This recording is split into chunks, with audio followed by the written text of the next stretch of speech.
Welcome, Browns fans, to this week's episode of the Brownie Points podcast covering the Browns' unfortunate loss to the Seattle Seahawks. Today, we're going to get into our big takeaway. That's going to be first. Then we're going to talk about Kevin Stefanski and the job he's done with the offense in this game. Then we'll talk about the defense. And then following that, of course, we'll have our Brownie Points segment, which is basically our mini award show. And we'll give out Brownie Points to the standout players on offense and on defense. And then we'll close out the episode with our preview of the Browns game against the Cardinals next week. All right, so getting into our first segment for the big takeaway of the game. What's your big takeaway from the Browns' loss? Yeah, my big takeaway is that I am more encouraged by this game, this loss to the Seahawks, than the win against the Colts. The win against the Colts, as we discussed last week, was really fluky. Things happened. It kind of felt like a Star Wars show on Disney Plus. Stuff happened, and then things ended, and I was a little confused about what happened in between. A lot was going on, and it was very fluky. It didn't feel like anything was planned or anything went as you hoped. So yeah, sure, it's great. You come out with the W, you got to. But it didn't feel like anything went the way you liked it to. It didn't feel like you could take away anything. The defense didn't look good all game. The offense was sporadic. There was turnovers. There was plays galore, and stuff happened. And, you're glad that you came out with the win, but I wasn't especially encouraged. Against the Seahawks, it was a lot more planned. And also, I felt that, look, the Seahawks are a good team. The Colts are mediocre, and then you have that kind of game. It just doesn't feel great. The Seahawks are legitimately a good team, a team that took the Lions to OT and beat them. The only other team to beat them so far this year was the Ravens. And to be honest, that felt a little more like the Lions laying an egg than the Ravens really showing up. Not to say they played badly, but the Lions just clearly weren't the same team that they've been most of the year. So the Seahawks are a good team, and to then show up and I thought, and we'll get more into this later, but I thought Stefanski did really well. He had a proper game plan. Backup quarterback, the problem for PJ is he mostly plays pretty well and then has some really mind-boggling turnovers. And he's still not playing well enough where he's throwing for so many yards and touchdowns that it's fine. So it's just not enough production to then justify all the turnovers, where it's just not making sense on that angle. Unfortunately, it's not so simple to just find a replacement. And so he's doing enough. And when he wasn't throwing turnovers, they were moving the ball. And the offense looked actually surprisingly pretty good. Unfortunately, he does have a propensity for that. He almost has that effect of the backup who just thinks he's a little better than he is. And so occasionally will end up making mistakes because he then, he'll play within himself and then suddenly decide he can make a play that he can't make. And then you'll see that. And we actually did see a lot of that with a former Browns backup in the behind Baker who played came for the Broncos. Case Keenum? Case Keenum, yeah. Let's say, so we have seen that with former Browns backup Case Keenum. If you would watch him occasionally, he would play and be like, okay, he's all right. Doesn't have a big arm, but fine. But then occasionally he would just all of a sudden try to launch a ball 40 yards downfield, and he would often get picked or terrify you. PJ's not that level, and he does have a little better arm than Keenum, but he does do that where he sometimes just comes out of shell. So he's either got to lay that back or it's going to be a little dicey for sure. But, it felt more like his mistakes. But everything else looked right. So overall, I felt encouraged. The defense, again, they had some moments where they were bad, but most of the game they were still good. And they held up for the most part for a lot of the game against a really good receiving core. That was deep receiving core.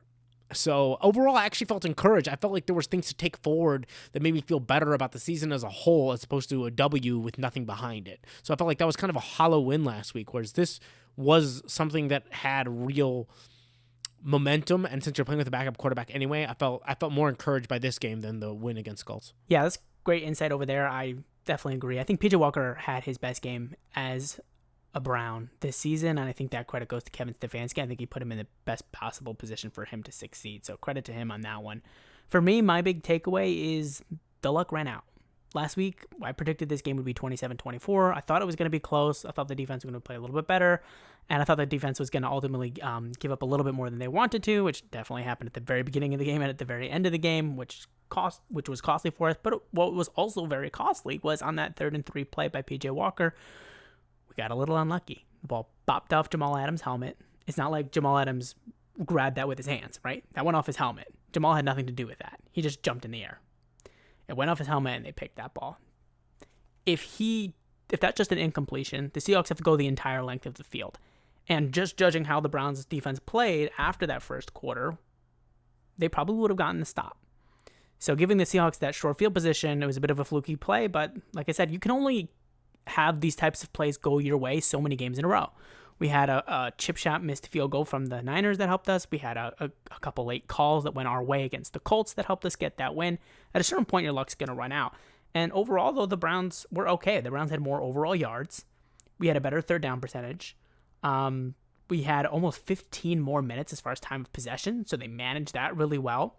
And we had less penalties. All of those things point to a decently played game, which, again, credit to Kevin Stefanski, I think, and we'll get into that later, but that's my big takeaway from this game. I think the Browns, in the future, we have to not be in so many close games. That would be nice. Obviously, I think that's obvious that you don't want to be in these close games, but the Browns' wins in those close games weren't coming entirely from the Browns.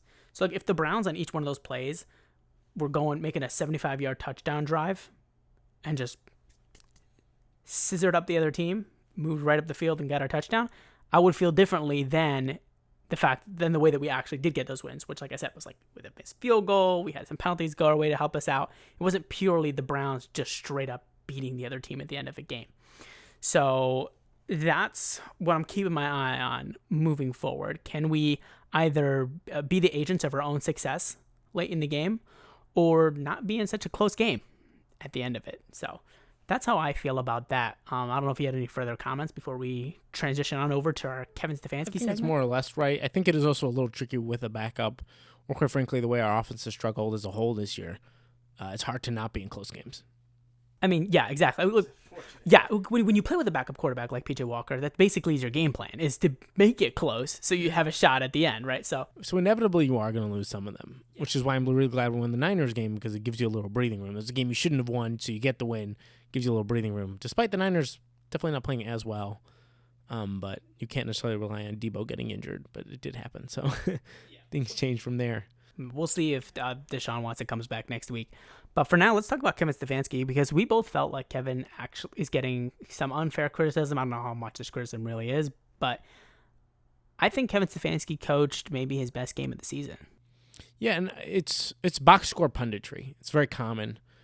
People find a box score and then justify it. You'll see it in tape reviews, which half of them are garbage. Like, I'm sorry, but I see them and they'll be ridiculous. There'll be a quarterback they like or don't like, and I've seen a lot of reviews of a lot of quarterbacks, and you'll see, and sometimes I'll watch the game and I'll be like, well, you left out this and that, or they'll talk about how great someone was and then somehow bad someone was, but really they're nitpicking one or two plays from each of them, but that they didn't include on the other quarterback's tape that they also missed, but they had a good game overall because some other things went right for them. It's just... Sometimes people just, especially in the talking head space where they don't need to go through film and such, people literally just say things without reason. And it's just because if the box score backs you up, it's a safer take. And fans tend to feel a certain way based on the box score. So that's what you go with. But realistically, that was Stefanski's, in my opinion, I think that was his best game, period, of all his time with the Browns. I think that was his best game because that was the first time I felt like I've seen him come in there with a good game plan and play call correctly without even having all the right pieces that he would have from the beginning of the year. Like, he has a backup quarterback and he was down to his third plus string running backs. And he still, number one, didn't abandon the run. We have seen him abandon the run when his top guys go out. Like, when his top guys are in, he sticks with them.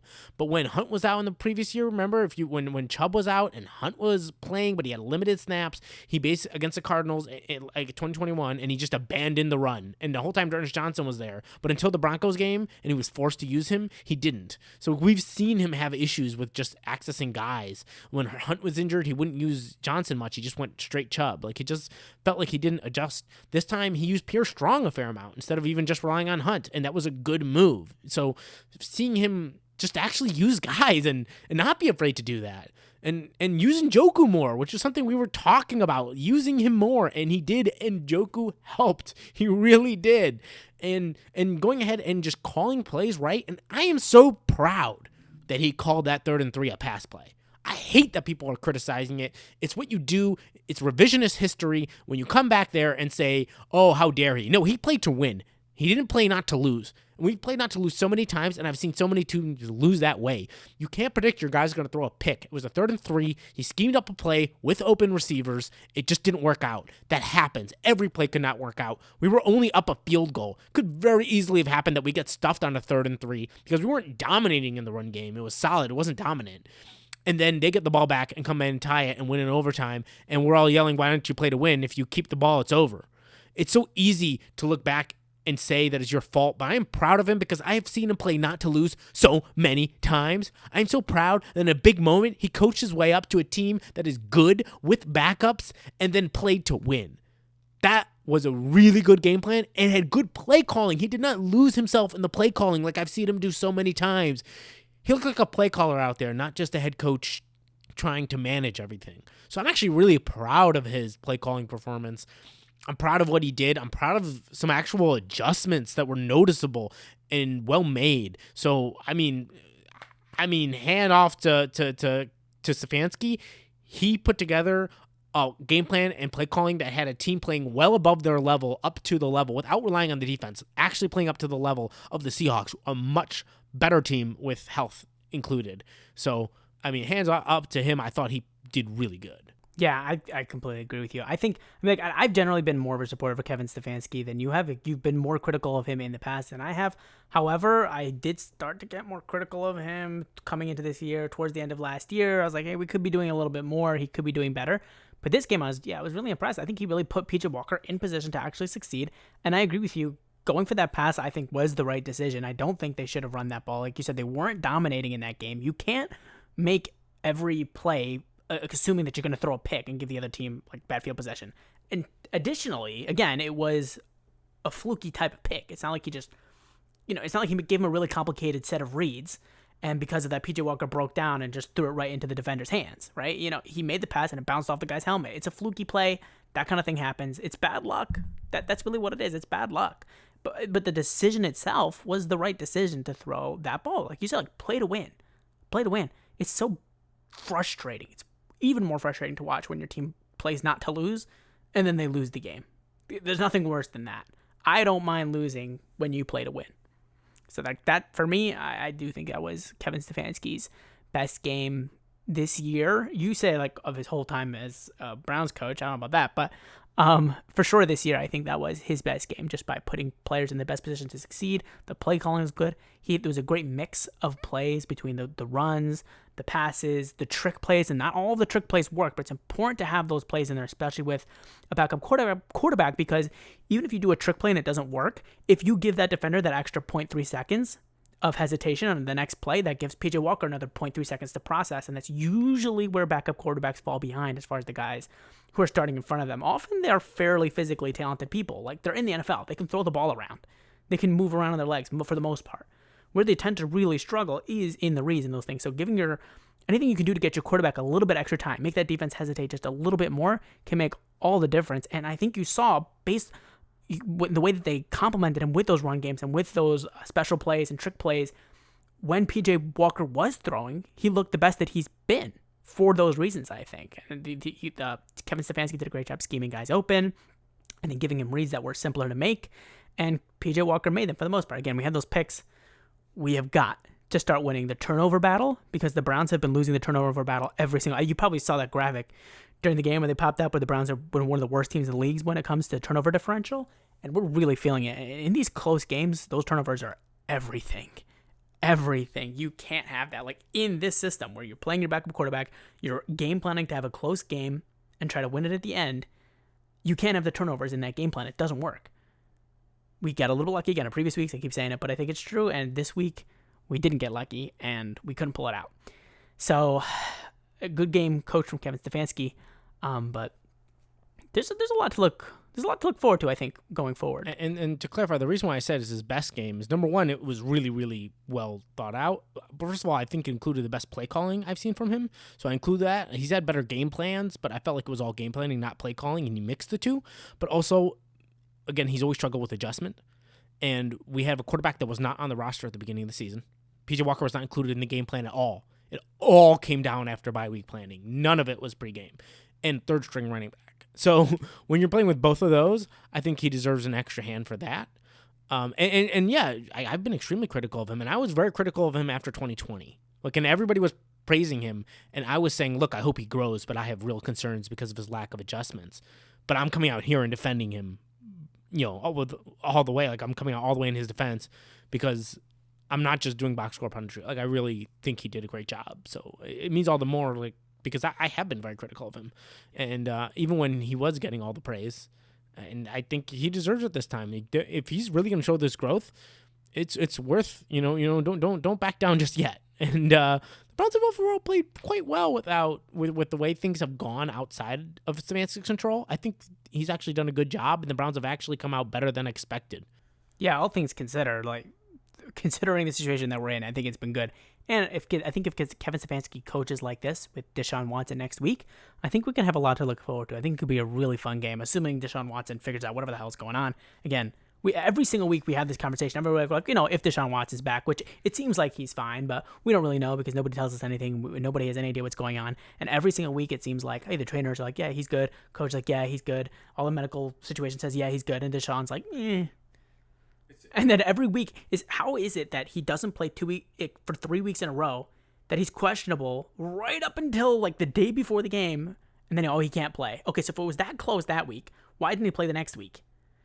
Okay, but he didn't play the next week. So 2 weeks in a row, you only didn't know he couldn't play it right at the end, which tells you he's very close. But then again, he couldn't play, and again the next week. How does that make any sense? And to this point, Zagura, who is a real company man, he's a guy who. He's on Browns radio. He doesn't really say much typically. He's the company guy, like, yeah, rah, rah, rah, cheerleader kind of guy. He's for the Browns radio network.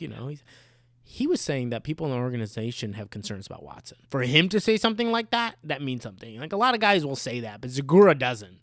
Zagura rarely even talks about rumors of dissatisfaction ever. Yeah, and did he, which is a great segue, because we talked about having a little sub-segment about potentially the trade deadline. If they're having doubts about Deshaun Watson, should the Browns make a trade? I don't think they're making a trade regarding Watson. They might not regarding Watson. I mean regarding a backup quarterback who might be more sufficient than PJ Walker. That they could do, but I don't think that plays as much into the Watson role. The Watson role at this point, the fact they're having concerns might speak to a lack of willpower, that they feel that they're having concerns at this point maybe because they feel that he should be playing and he's not. Like, they have insight and they're saying we're worried about him, because it feels interesting to hear this much noise at this point. Yeah. And we'll see. It might be just a little off. It might just be a little bit of concern here and there, which is, you're more prone to concern when you have that much money guaranteed sunk into a guy. So there's that aspect too. As far as trading, they probably should look. It's a little tricky because PJ Walker isn't like playing so bad, so there isn't necessarily the easiest replacement. If you can get Brissett for a reasonable price, like, that obviously would be helpful. I think he would be certainly open to playing through to get a few more games, because Howell is a starting quarterback there in Washington.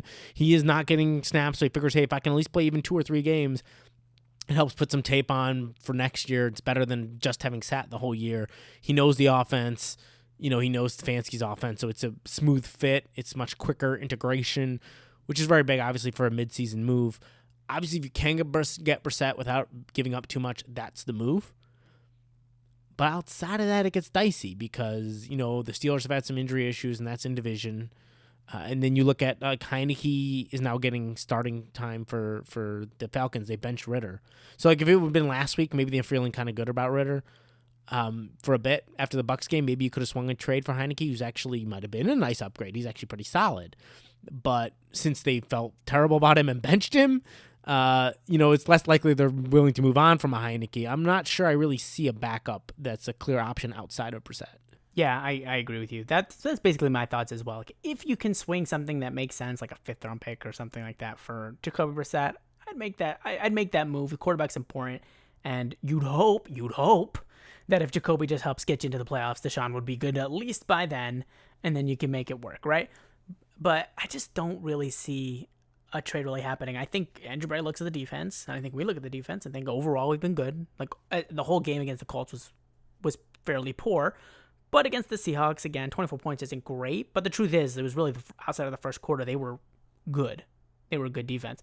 So I don't think you look at this defense and think, oh, we definitely need to fix that. I don't think you look at this offense and think, oh, we really need to fix that. Even though Nick Chubb is out, the running game has been good enough. So, and the quarterback situation, we know what the issue is there. We know it's Deshaun Watson. We already have that answer to our quarterback issue on the roster. So, and our receiving plays, I mean, Amari Cooper has basically been the receiving core, but he has been good. Njoku has played well. Our defensive linemen have played well. Our linebackers have played well. Our coverage guys have basically all played well. Our safeties have done their jobs. I don't think you look at this roster and see anywhere where there's an obvious. I don't think you look at this roster and see an obvious trade, is basically what I'm getting at. And the only place where you see the obvious trade is quarterback, but we have the solution for that. Maybe running back. I think if they were to make any move at any position, I think it probably would be running back. I'm not so sure that they do because Ford did come back this week. I don't think that they do, He's but I'm saying not if they did full-time. anywhere, it probably would be running back, but I don't think so. But with Strong actually playing pretty well and Ford coming back healthy, like he'll probably next week be fully healthy because he only played some this week. And then with Hunt on the roster too is solid enough. I don't see the movement really to go get him. I do think it's interesting that they went with PJ Walker and not Mullins.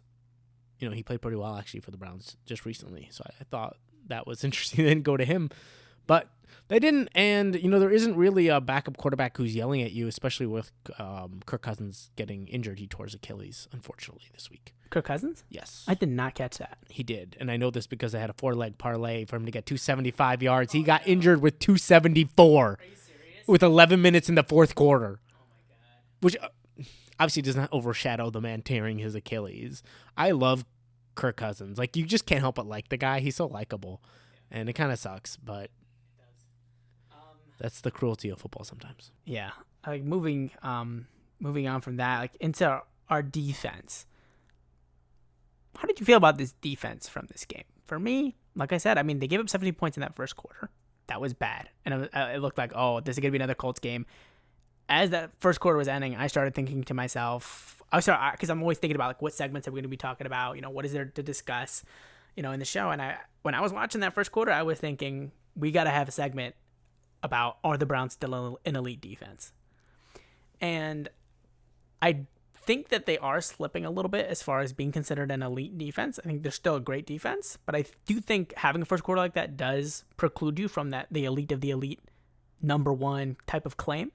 But after that first quarter, they did shore up things. They made some adjustments, and they did do a good job against the Seahawks after that first quarter.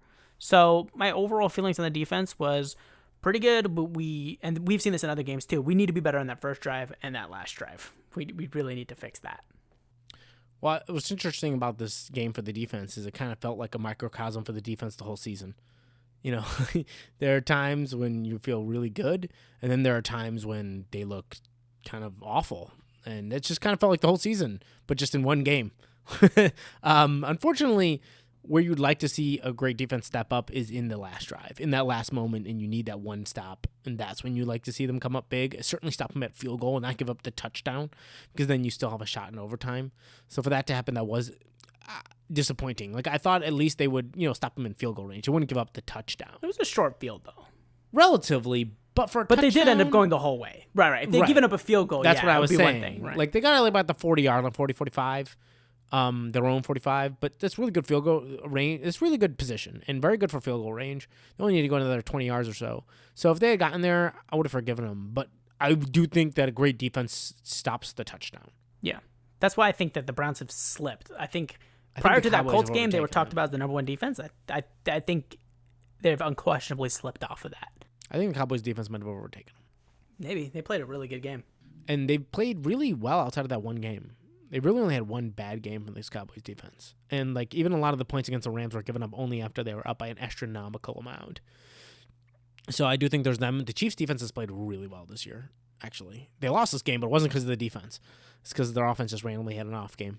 And that'll happen to anyone. Like, people forget that, but it happens to everyone. We just tend to nostalgia bait, like, just remove those games from some of our favorite quarterbacks, but it happens to everyone. Also, you remember the whole context of the season. Like, you remember what they were like for the whole year. But most teams have a game or two where they just flop. Yeah, it really does. Like, we do forget about the Browns 2020 when we against the Steelers, when we just got decimated in week 6, and we just got, like, decimated. We got beat by like 30 points. Everyone's like, oh my God, we're going to fall apart. and we had a great season. So, it's just the way things go sometimes. Yeah.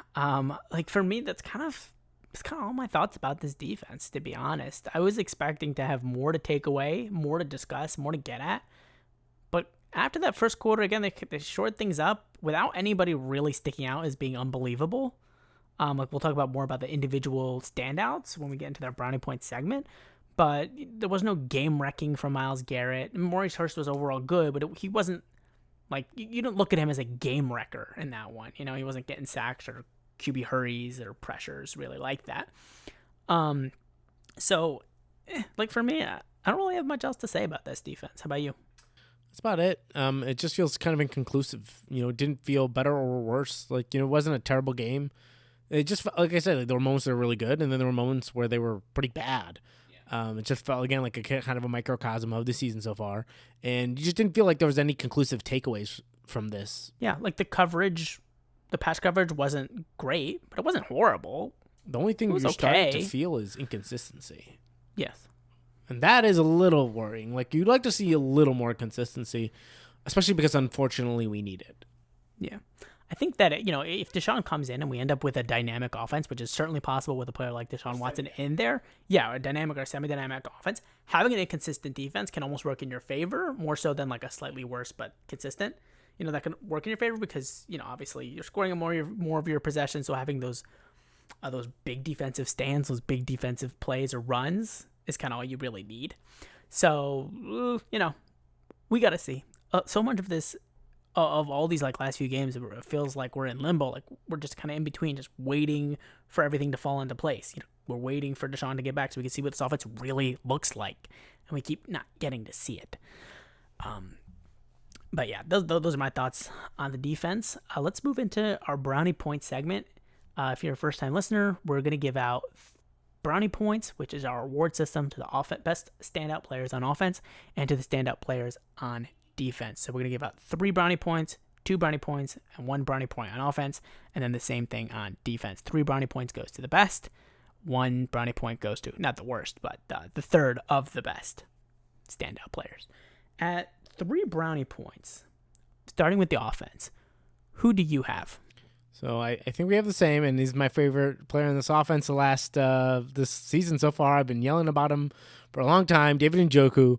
I've been yelling to get him the ball. I've been saying, get him the ball. Every time you've given him the ball, he's made something happen. And what do you know? They give him the ball more, and he made more things happen, including a touchdown.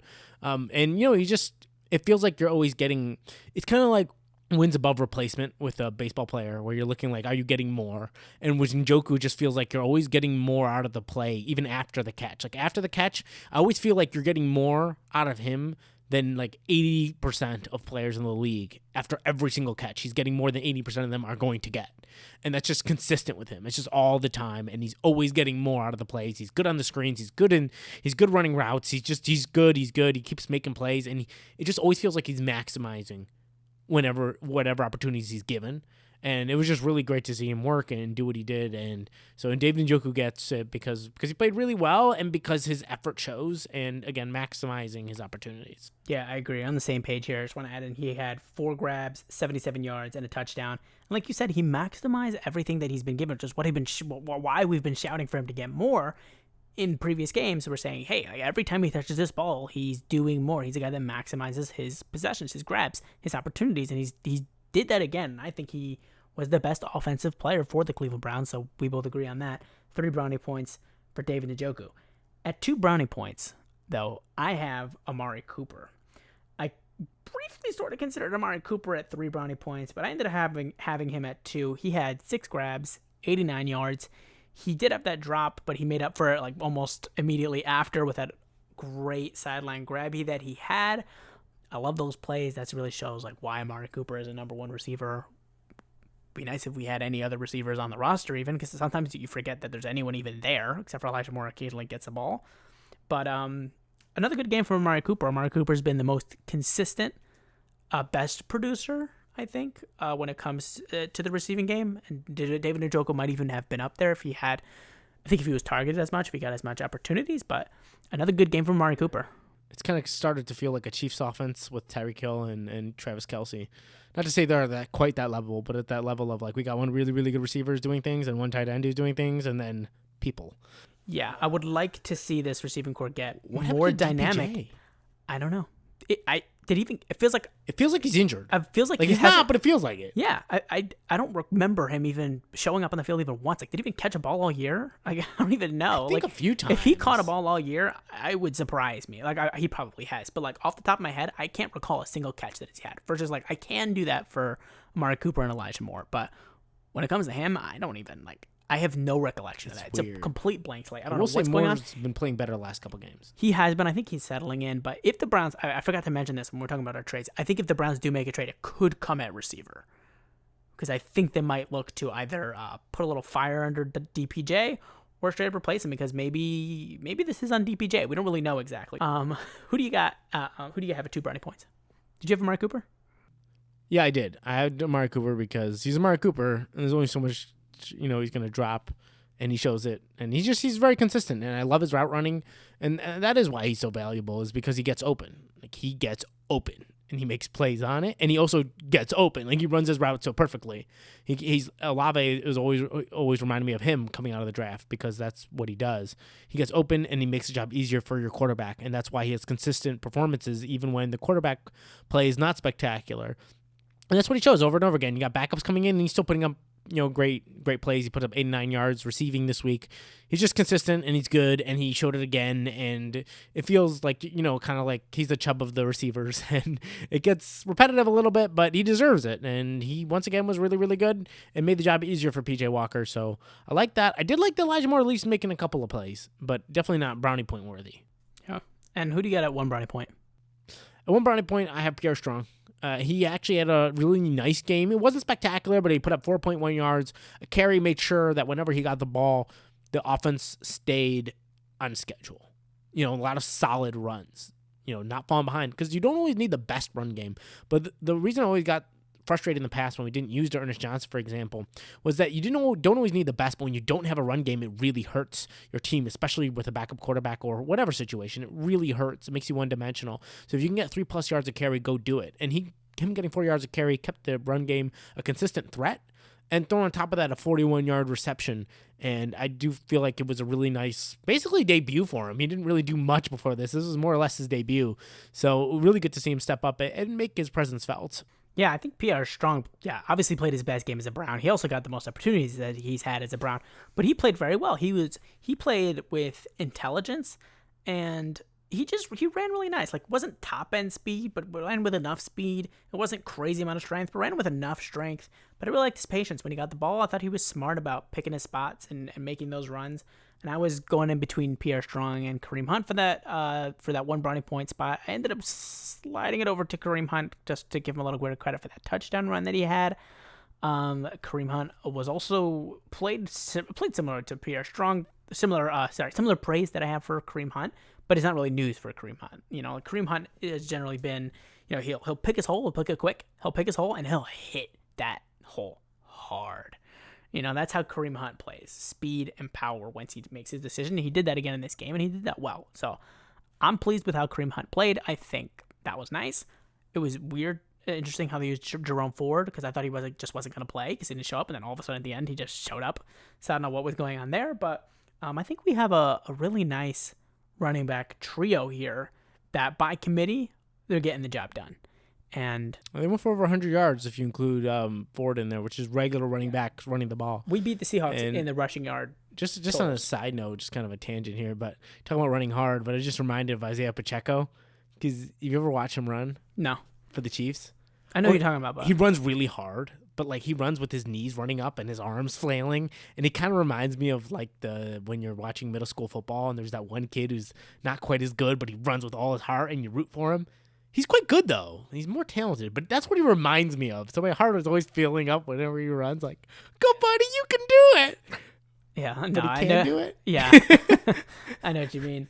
All right, let's run into our brownie points for the defense. From what I recall, we're not giving out a whole lot. Do you want to run us through all of your brownie points that you're giving out on defense? Yeah, it's very simple. Nobody gets 3. I don't think anyone did spectacular. Number 2 is Emerson Jr. I thought he had a nice pick, and I thought he played pretty well throughout the game. He was physical. He did have that pass interference. It definitely was a pass interference. I don't know. I saw some weird commentary, and they're like, "Oh, he played great physical coverage." Like, no, that was definitely pass interference. But for the most part, he played well. He did play physical. It's a good idea. You can play pretty physical, especially with a guy like DK. He's bigger. Realistically, refs will give you more leeway. And he did really well. He didn't give up a lot, and he had that pick. So I thought he played really well. I think he's coming along nicely this year. You can see the improvement. So I really liked him. I like what he did. And then the 1-star is going to go to Maurice Hurst. I thought he was a very solid presence in the middle. And then, of course, that interception, which isn't everything, but again, he was solid outside of it. But also that interception he gets credit for because it wasn't just a matter of being in the right place at the right time. He made that happen. He had a really nice... Even to knock the ball up in there, the tip was really nice. It was a really good move. It was very heads-up play to even get there. He had to really make the leap to hit it one-handed, and then to track the ball, one hand, bring it into his body for the catch. Really athletic. He makes the opportunity for himself with a tip and then converts on a tough opportunity with the pick. So he really gets bonus points for that interception. Really athletic. Love to see a big man interception. And again, he was a solid presence throughout, and he's been a pretty solid presence throughout the year, highlighting again that very much improved interior for the Browns defense. Yeah, absolutely. I'm a little bit more generous with my brownie points today. I do have someone at 3, someone at 2, and someone at 1. But again, I am being a little bit generous in all realism. I probably should do what you do and leave out the 3 and just go down to 2 and 1. But this is how I got it. At at 3 brownie points, I do have Maurice Hurst. I think that he was pretty consistent throughout the game. He didn't show up in the stat sheets, even in the, I don't want to say the advanced stats, but he didn't really have like a lot of like QB hurries or rushes, but he kind of had that secondary impact. He kind of beats his guy, but he breaks down that pocket.